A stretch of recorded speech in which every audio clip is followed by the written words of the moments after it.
ఈ ట్రెండ్‌లో ఇది గూడా ఒకటి జూసాను సార్. అంటే పర్మనెంట్ మేకప్ సొల్యూషన్ అని. ఈ పర్మనెంట్ మేకప్ ఏంటి సార్? ప్రతిరోజు నేను మేకప్ వేసుకోలేను. హ్మ్. నాకు ఐబ్రోస్ ప్రతిరోజు పెన్సిల్ పెట్టుకోవాలి. ఐబ్రోస్ పెట్టాలంటే ఇప్పుడు ప్రతిరోజు పెట్టాలంటే చాలా టైం పడుతుంది. సో, అందుకని ఇప్పుడు ఇంక్‌ని మనం ఒక సిస్టమిక్‌గా బాడీలోకి ఇంజెక్ట్ చేసేస్తాం. టాటూయింగ్ లాంటిదే. ఓకే. టాటూయింగ్ చేసి డిజైన్ లాగా వేస్తాం దాన్ని. హ్మ్. సేమ్ ఐబ్రోని టాటూ వేస్తాం అక్కడ. ఏసి దాన్ని అది స్కిన్‌లో దానిపైన స్కిన్ ఫామ్ అయిపోతుంది. ఇంక్ లోపడే ఉండిపోతుంది. హ్మ్. హ్మ్. సో, మీరు ఇట్లా అన్నా చెడిపోదు ఇంక అది. పర్మనెంట్. పర్మనెంట్ అది.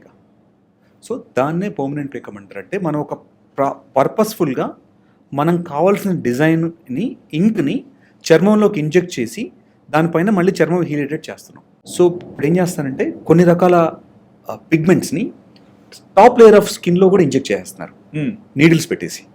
బీబీ గ్లో అంటారు దాన్ని. కొరియాలో చాలా ఫేమస్ ఇది. ఆ! సో, మీరు ఎప్పుడు చూసినా ఎప్పుడు ఫేస్లో మేకప్ వేసినట్టే ఉంటుంది ఎర్లీ మార్నింగ్ లేసిన. ఎందుకంటే ఆ పైన ఏదైతే మేకప్ క్రీమ్ ఉందో ఇంజెక్ట్ చేసేస్తారు సో, పింకిష్ అనేది అందుకేనా?